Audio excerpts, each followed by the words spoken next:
আসসালামু আলাইকুম everyone. Last ভিডিওতে আমরা single phase half wave control rectifier with আর লোডের আমরা এভারেজ মানটা দেখছি। আজকে এই ভিডিওতে আমরা আরএমএস মানটা ডেরিভেশন করব, ঠিক আছে? তো এগুলো আমাদের ডেরিভেশন টপিকের মধ্যে আওতাভুক্ত। তো আমরা আমাদের আরএমএস মান বের করতে হবে, অর্থাৎ ভি নট অর্থাৎ আউটপুট ভোল্টেজের যদি আরএমএস মানটা বের করতে চাই, তাহলে আরএমএস মান বের করার ক্ষেত্রে আমাদের ফর্মুলাটা হচ্ছে √1/t। জাস্ট আমাদের যে এভারেজ মান বের করার সূত্রটাকেই জাস্ট রুট করে দিলেই হয়ে যায়। হ্যাঁ, ভিএস ডি ওমেগা টি, জাস্ট এটাকেই যদি আমি কি করি, রুট করে দিই, তাহলেই আমাদের কি হয়ে যায়, আমাদের আরএমএস মানটা হয়ে যায়। ঠিক আছে, রুট মিনস স্কোয়ার। তো আমরা জাস্ট কি করব, তো মানটা যদি বসাই, দ্যাট মিনস আমাদের রেঞ্জ কিন্তু সেম থাকবে, এভারেজ মানের রেঞ্জ এবং আরএমএস মানের রেঞ্জ কিন্তু সেম থাকবে। দ্যাট মিনস আমাদের কোন কোন রেঞ্জ কাজ করবে, এই রেঞ্জটা তো জিরো, অর্থাৎ 0 থেকে আলফা পর্যন্ত রেঞ্জটা 0, আবার আলফা থেকে 2 পাই পর্যন্ত রেঞ্জগুলো 0।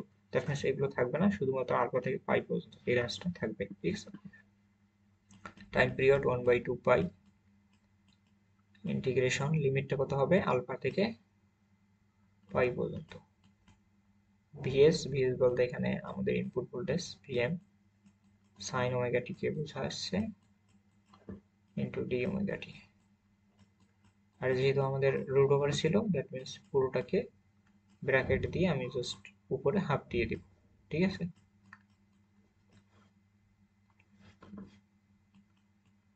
তাহলে আমি কি করব, ভিএমটাকে একটু, সরি, এটা এখানে স্কোয়ার হবে, এখানে স্কোয়ার হবে। ঠিক আছে, অর্থাৎ আমাদের এই মানটা স্কোয়ার হবে, তাহলে এখানে কি হবে, ভিএম স্কোয়ার, তাহলে সাইন ওমেগা টি স্কোয়ার হবে।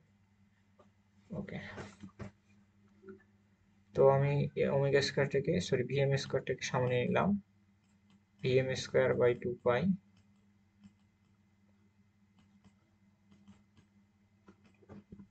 তারপর আমরা কি পাবো, sine square d omega t, তাই না? ভেতরে আমরা তাহলে কি পাবো, ইন্টিগ্রেশনের ভেতরে sine square d omega t, কিন্তু সাইন স্কোয়ারে আমরা অলরেডি আমরা ফর্মুলা জানি না। That means two sine square theta একটা ফর্মুলা আছে। তো টু সাইন স্কোয়ার থিটা এটাকে যদি ভাঙাই, তাহলে আমরা কি পাবো, 1 - cos 2 থিটা। হ্যাঁ, আমরা অলরেডি যারা ইন্টারমিডিয়েটের বেস আছি, হ্যাঁ, যারা আমরা ইন্টারমিডিয়েট থেকে পড়েছি বা পলিটেকনিক্যাল যেখানেই পড়ি না কেন, এগুলো কিন্তু আমাদের ছিল, এই ত্রিকোণমিতির এই সূত্রগুলো। হ্যাঁ, এই সূত্রগুলো একটু দেখে নিবা। ঠিক আছে, তো এখানে আমরা যেহেতু আমাদের সূত্রটা যাবে না, দ্যাট মিনস আমরা হাফ দ্বারা গুণ করব, সরি, আমরা 2 দ্বারা গুণ করব, যেহেতু 2 আমাদের এক্সট্রা হয়েছে, দ্যাট মিনস 2টাকে আমরা হাফ দ্বারা ভাগ করে দেবো, তাহলে আমাদের ক্যান্সেল আউট হয়ে যাবে। ঠিক আছে, তাহলে এখানে কি হবে, 2 sine square omega t, sorry, এখানে স্কোয়ারটা এখানে হবে, সাইন স্কোয়ার, সাইনের উপর স্কোয়ার হবে, ওমেগা টি না, সাইন স্কোয়ার হবে। ওকে, ডি ওমেগা টি।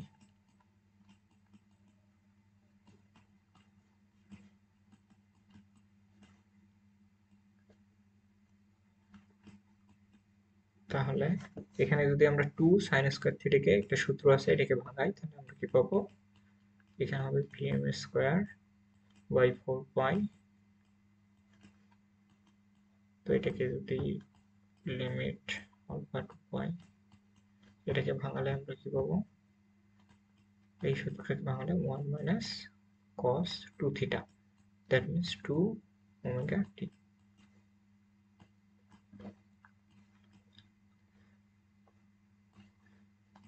সরি, একটা ডিটি তো আছে,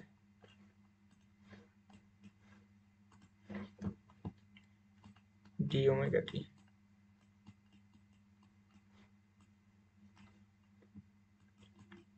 পাওয়ারটা দিয়ে দিলাম।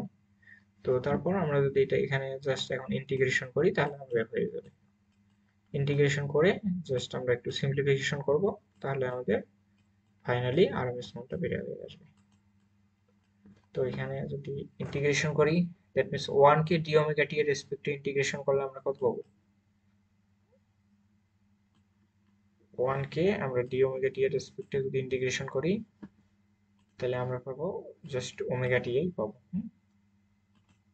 তো ইন্টিগ্রেশন ফর্মুলা অর্থাৎ কোনো কিছু সংখ্যা দিয়ে অর্থাৎ ইন্টিগ্রেশন ফর্মুলা কি হচ্ছে ইন্টিগ্রেশন ডি টি। তাহলে এই ক্ষেত্রে কোনো কিছু নাই মানে কি, অর্থাৎ এখানে কিছু নাই, ওয়ান আছে, হ্যাঁ, তাহলে এই ক্ষেত্রে আমাদের ফর্মুলার কি হয়, জাস্ট টি হয়। তো সিমিলারলি এখানে যেহেতু অর্থাৎ ডি এর পর যেটা থাকবে সেটাই অ্যান্সার হবে।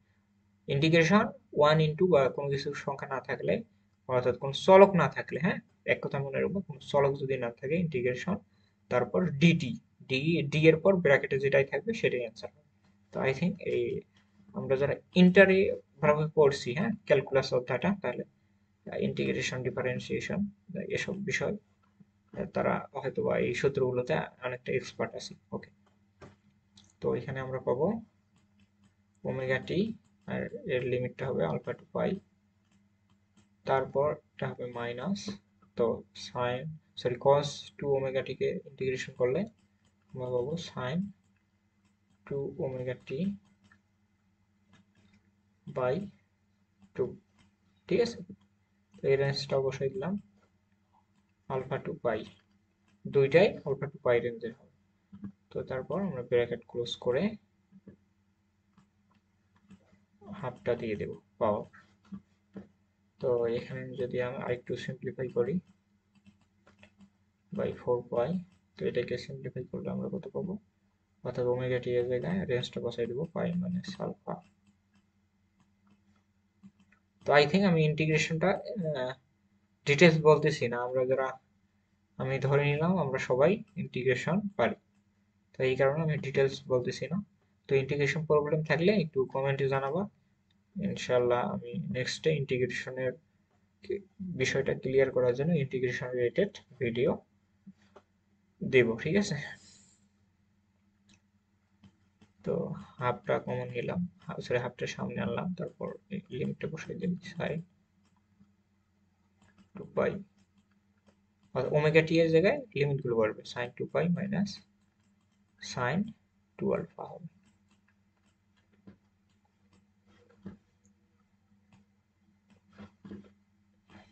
হাফ,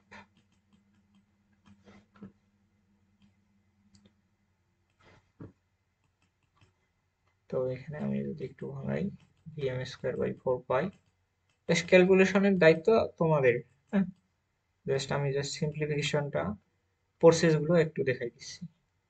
জাস্ট এখানে আমি কিভাবে পাবো পাই মাইনাস আলফা, তারপর মাইনাস আবার সাইন টু নাইনটি, হ্যাঁ, সরি টু নাইনটি না, টু পাই, সাইন টু পাই এর মান কত, অর্থাৎ সাইন টু পাই এর মান যা, সাইন জিরো ডিগ্রির মান তা, আর সাইন জিরো ডিগ্রির মান জিরো, এই মানটা জিরো হয়ে যাবে। দ্যাট মিনস এখানে থাকবে মাইনাস মাইনাস মাইনাস প্লাস থাকবে sign two pi, sorry to alpha.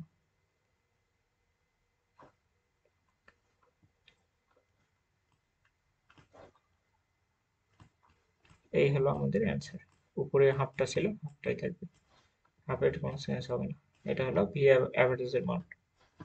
তো আই থিঙ্ক অনেক লেন্থি একটা ক্যালকুলেশনটা করেই দিলাম, যেহেতু আমাদের এটা ফার্স্ট ক্যালকুলেশন ছিল। তো এটা হলো আমাদের, তো আমি একটু এটাকে জুম করতেছি, তোমরা একটু চাইলে স্ক্রিনশট দিয়ে নিতে পারো। এতক্ষণ একটু আমি উইন্ডোজটা একটু বড় করলাম। এই হলো ক্যালকুলেশন, তোমরা চাইলে এই ক্যালকুলেশনটা একটু দেখতে পারো। ওকে, তো আজকের ভিডিওটা এই পর্যন্তই। আর সে ভিডিওগুলো যেহেতু অনেক কষ্ট সহকারে বানাচ্ছি, দ্যাটস সবাই একটু অবশ্যই রেসপন্স করবা, লাইক কমেন্ট শেয়ার করবা, সাবস্ক্রাইব করবা। তো দ্যাটস ইট ফর টুডে, আল্লাহ হাফেজ।